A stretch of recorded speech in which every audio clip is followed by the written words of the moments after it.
Fire, it's all about that fire. It's all about the fire burning in that trio mid. Coming in from the Ling, Angela, and the Farsa. Rotations will dictate the game. It can be the reason they win or the reason they lose. And with that, ladies and gentlemen, welcome to the Land of Dawn for game number 1, match number 1, Aura Fire versus DEWA United. Wow, man, this is going to be such an insane game. And if you take a look at already, the emblems here for Ray is going to be the lethal ignition, so he's going all in for the damage. And for Van, he's going for the killing spree, so it's a bit more aggressive here. Look at this early game from this mid lane. Oh, Sin!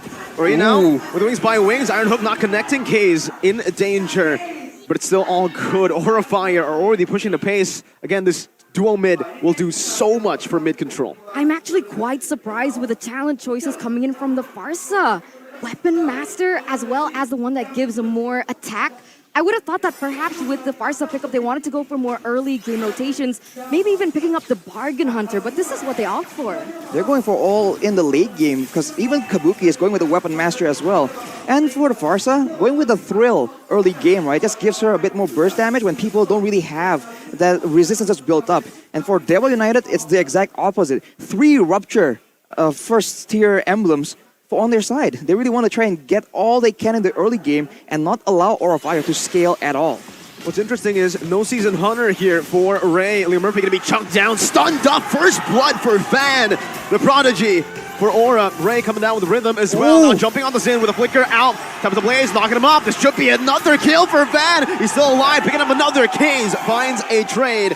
2 for 1, Aura Fire. Not exactly, I would say, the trade that Aura Fire would want in the early. And because of the fact that DEWA United have been trading really well, it is going to put them in a little bit of a bind, considering the late game coming in from DEWA United. And you can see here that the turtle has already spawned. Both teams are going to start centering around this. Luckily now, Hai is already level 4 to perhaps help out Van here when they go for the objective contest. Ooh, level 4 Angela definitely can make an outplay happen, but for Aura, they still need to be very careful. They are very reliant on Kimura, just stalling all the aggression coming in from DEWA United. And of course, they still have that Franco to make plays with, but as we can see earlier, Leo Murphy, over-aggressive, gets caught out, and against an Angela, roamer that we expect, that we perceive as a bit more passive, he actually loses out in the first blood.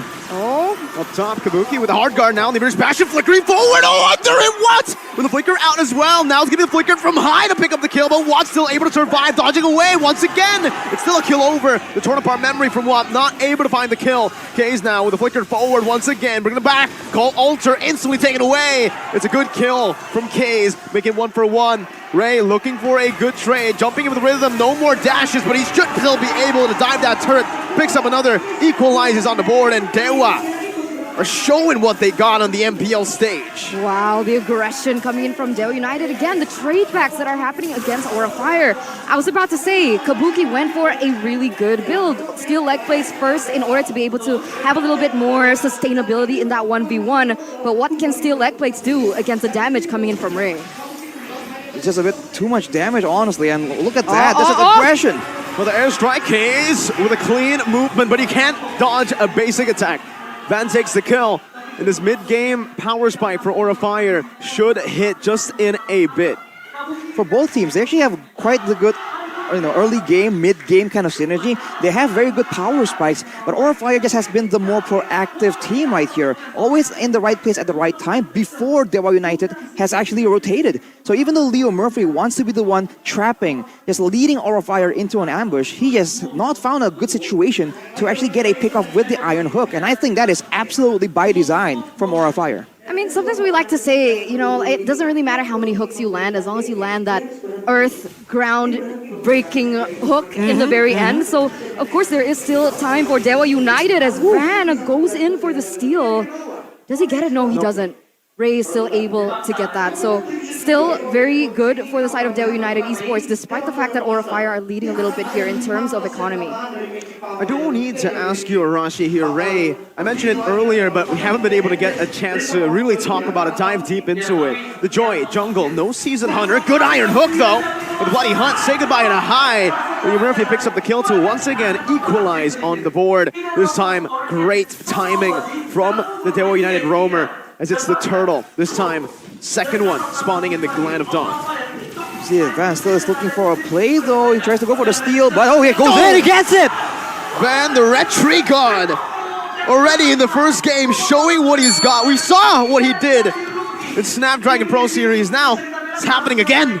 And he throttles his team to a 1,400 gold lead just on the back of that play. You can see here, DEWA United, they're scrambling because they had the better setup. They were able to get a pickoff. They were able to translate that onto the neutral objective. But because of that red tree miss, oh my god! A bit too aggressive under the tier 2, no follow-up. Using up a whole flicker and a penalty zone. Now Kimura is looking for a re-engage, just giving vision to the team. As now, we're going to take a look at the town's prediction. Presented to you by the Samsung Galaxy S23 Series 5G. Pretty interesting. 3v3, but let's kind of cross Mirko off the prediction thing. Hey. We don't know if it's a curse or a bless, we'll see. We'll see. It's the convenient. outcome. It's convenient, that's what it is. Convenient. Well, High now has picked up the fleeting time as well, so now Aura Fire, they can really turn up the aggression as if they haven't been doing so far. But that play early on from DEWA United, the dive without follow-up, that raises again the question, is there a bit of a communication or synergy disparity between the members of DEWA United? Because if they're against a team that seems to be as cooperative as Aura Fire right now, they need some kind of synergy, man. Maybe it's just a retry diff. I think it was... And that's something we commonly see from the side of Van. A lot of people have highlighted this player even since last season. I swear, if Van wasn't put into the roster last season, Aura Fire wouldn't have done that well. I think they would have sat on a very long lose streak. And looking at that, you can already see that potential that was really harnessed throughout the break of the season. Coming into Season 12, you can see that he's matured a little bit better as Kabuki already picks up this BOD. DEWA United E-Sports, they need to be aware of the damage coming in from this guy.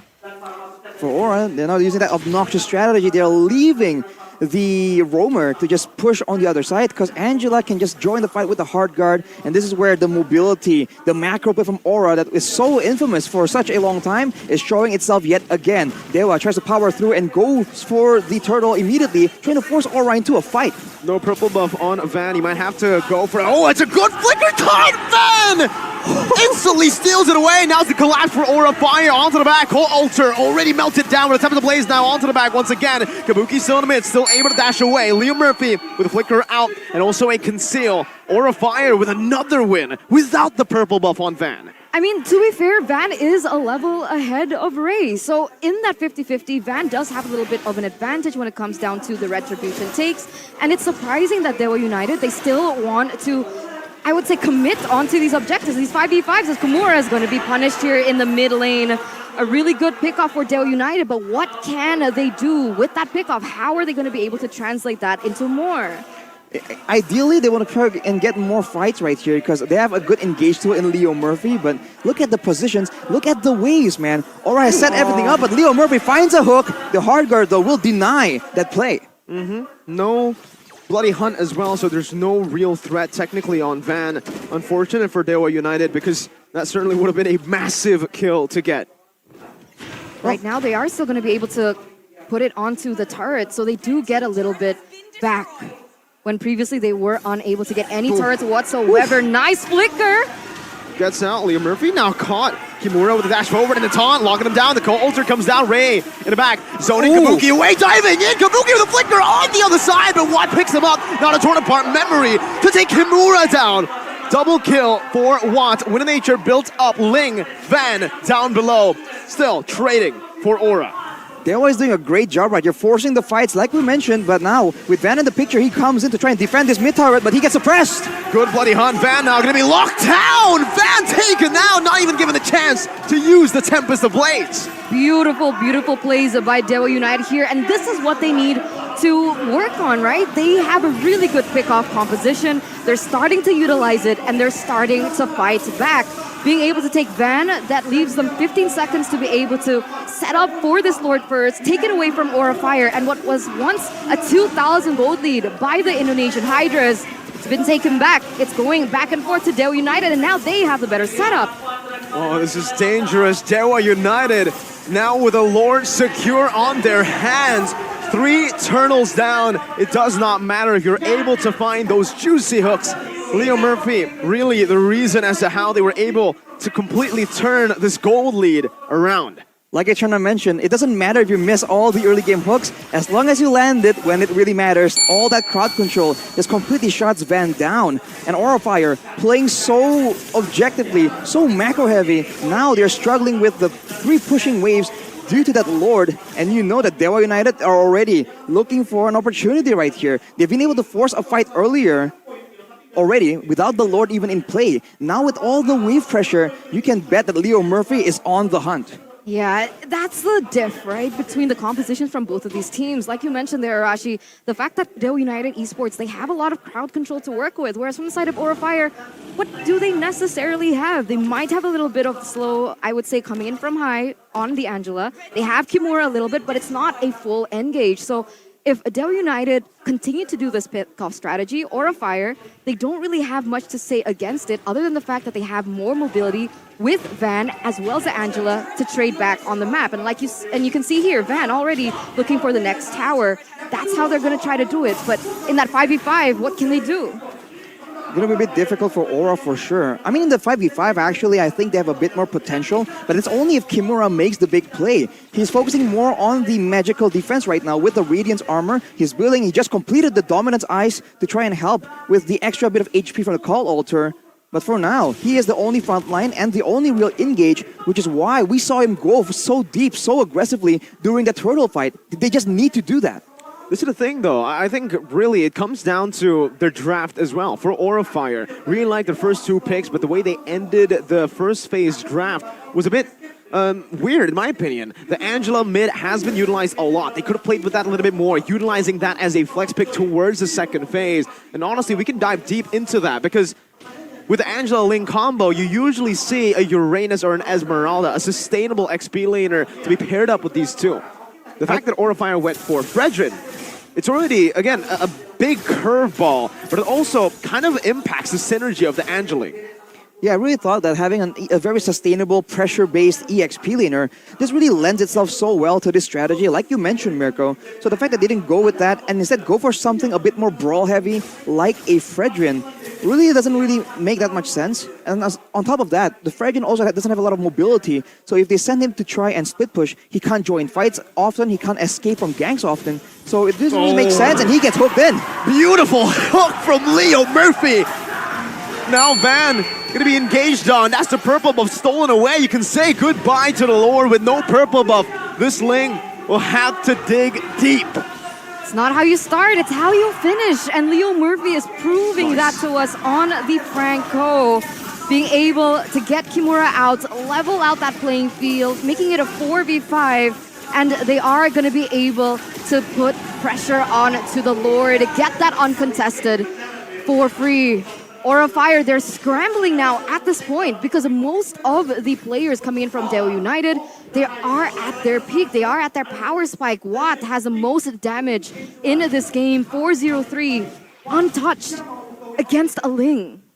He just is outplaying so well, and this is something that we've come to expect from Watt already. This man just works wonders in Micro Ice, and if you guys want to work wonders yourself, what can you do? You guys can totally buy yourself some head and shoulders.